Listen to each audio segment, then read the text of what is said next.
Assalamualaikum warahmatullahi wabarakatuh. Kembali lagi di Kirana Sejuk.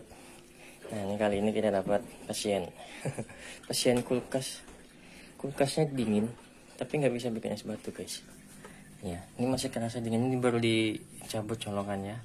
Ternyata setelah kita lihat, ini cara pengecekannya gini ya. Yang pertama kali kita lihat itu di bagian freezer, karena satu pintu itu sumber dinginnya hanya dari freezer. Nah, ini freezer beku, tapi bekunya hanya di bagian atas. Nih, sampai di sini nih, kira-kiranya di sini ya, sampai di sebelah kanan dari dinding freezer evaporator. Di bawahnya nggak ada beku-bekunya sama sekali.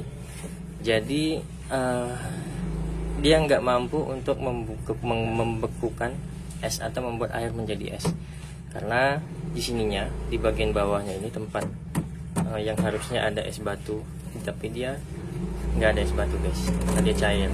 Atasnya bagus, bawahnya cair ya, maksudnya nggak jadi es batu. Oke, ini kemungkinannya ada dua sebenarnya yang kayak gini. Yang pertama itu ada kebocoran baik di evaporator, di kondensor, atau di bagian pipa belakang. Itu kemungkinan pertama. Kemungkinan kedua itu adalah mampet karena ya bisa jadi oli, bisa jadi yang ada kotoran yang masuk ke dalam filter. Iya. Ini ya, kalau kita ngeliat kebocoran di sini bisa kita cek di sini di bagian segel ventil, terus di sini pipa balik, terus di bagian sambungan-sambungan seperti ini. Kalau kita lihat dari sini ya, dari fisik oke, nggak ada masalah kebocoran. Kalau kebocoran itu biasanya di sini ada rembes oli.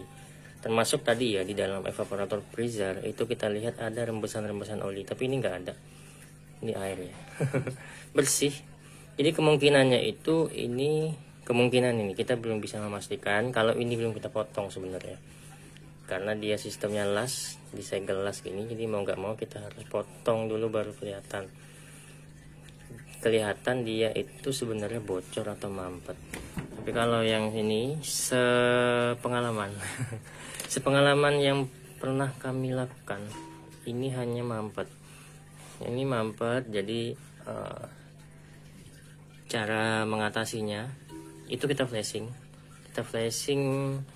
biar oli yang ada di dalam sistem pendingin, terutama di bawah freezer ya. Jadi di bawah evaporator yang tidak membekukan es tadi itu, dia sebenarnya ada oli, jadi tidak beku sampai di bawah gitu. Oke, ini coba kita potong dulu. Kalau misalnya jumlah freonnya itu kita perkirakan normal dari suaranya ya. Alhamdulillah. Kita perkirakan normal dari suaranya, karena kita nggak ada alat ukur, berarti dia mampet. Tapi kalau misalnya kita buka itu bunyinya hanya cus gitu ya. Jadi perkiraan jumlah freonnya itu tidak banyak, berarti dia ada yang bocor. Kalau ada yang bocor, berarti kita kasih kondensor bagian luar ya, kondensor luar untuk pengganti kondensor yang ada di dalam bodi. Mana cutter kita? Oke, ini coba kita potong dulu. Kita potong di bagian sini, bagian ventil. Mudah-mudahan hanya mampet, jadi nggak perlu biaya tambahan untuk membeli kondensor. Lumayan kalau kondensor 10U itu kisarannya sekarang lebih kurang 90 sampai 100.000. Jadi bisa menghemat, bisa buat beli takjil buka puasa.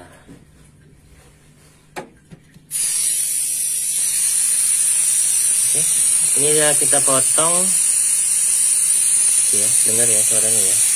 Kalau dari suara keluarnya freon, sepertinya ini tidak ada kebocoran, atau dikatakan jumlah freonnya itu masih standar ya. Tapi kalau bunyinya hanya cus atau cus selesai gitu ya, jadi ya ada kebocoran. Nah, ini kalau dari perkiraan jumlah freonnya tidak mengalami pengurangan. Jadi yang kita lakukan di sini, ini kita flashing aja, kita potong Ini kita potong, nanti untuk proses flashingnya kita lanjutkan. Ini saya potong dulu. Oke, ini ya guys, ini setelah kita pasang ventil sama ini kita potong. Kita lihat sebentar.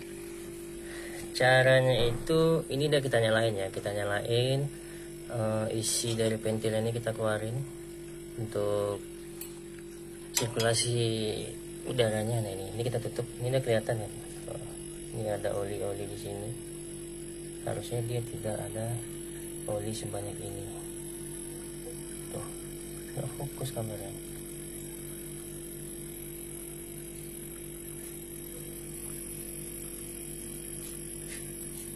Nah ini.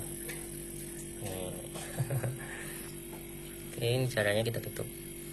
Ini sambil nyalain ya. Kita tutup dulu sampai dia tekanannya tidak sanggup. Kita tahan dengan jempol jari tangan. Nah ini nih, kelihatan. Ini yang bikin dia kurang dingin itu. Ini posisinya masih tetap dinyalain ya.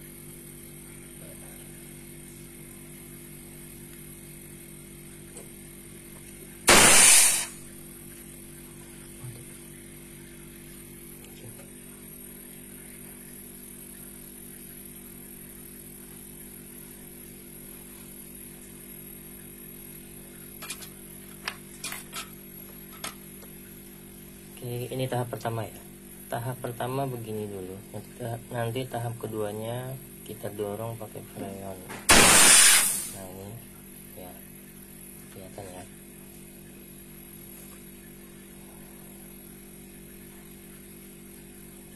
Ini kemungkinan besar oli yang ada di dalam kompresor ini sebagian itu naik ke evaporator freezer dan mengendap di bawah.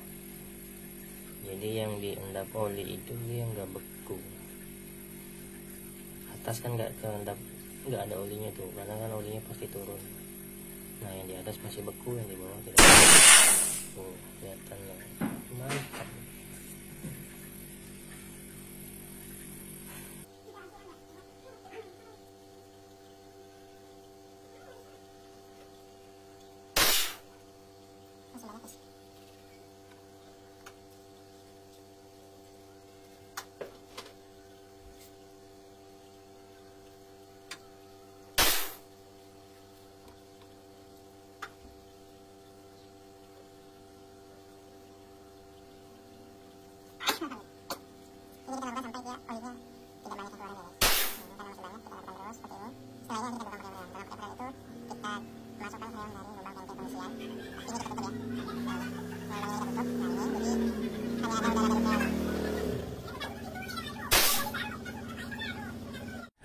Oke, ini setelah kita lakukan flashing, terus isi freonnya sekitar ini ya guys. Tekanannya itu 13-15 PSI. Ini yang tadi kita potong, kita sambung lagi. Kita sambung nggak pakai sok ya, jadi kita nyambungnya nah begini. Nih, cara penyambungannya, metode penyambungannya gimana ya? Ini nanti kita bahas terpisah aja. Nih, terus ini sudah 15 PSI. Oh iya, jangan lupa kita tambahin lagi olinya untuk menggantikan oli yang keluar. Banyaknya itu ya sedikit aja karena dia nggak banyak sih keluar, paling 1-2 sendok makan. Kita lihat hasilnya. Ini setelah lebih kurang 5 menit dicolokin. Nah ya, ini tadi sama sekali nggak ada es batunya karena sudah beku guys. Tadi bagian bawah sama sekali nggak ada es batu. Ini tinggal kita tunggu beberapa jam untuk bikin es batu. Insya Allah sudah tidak ada masalah lagi. Oke, mudah-mudahan awet, tidak ada masalah dan komplainan. Demikian video dari Kirana Sejuk kali ini, mudah-mudahan bermanfaat bagi teman-teman teknisi. Saya kembali mengingatkan, bekerjalah yang baik, yang jujur, yang benar apa adanya, jangan mengada-ngada, mencari rezeki yang halal dan berkah untuk keluarga. Wassalamualaikum warahmatullahi wabarakatuh.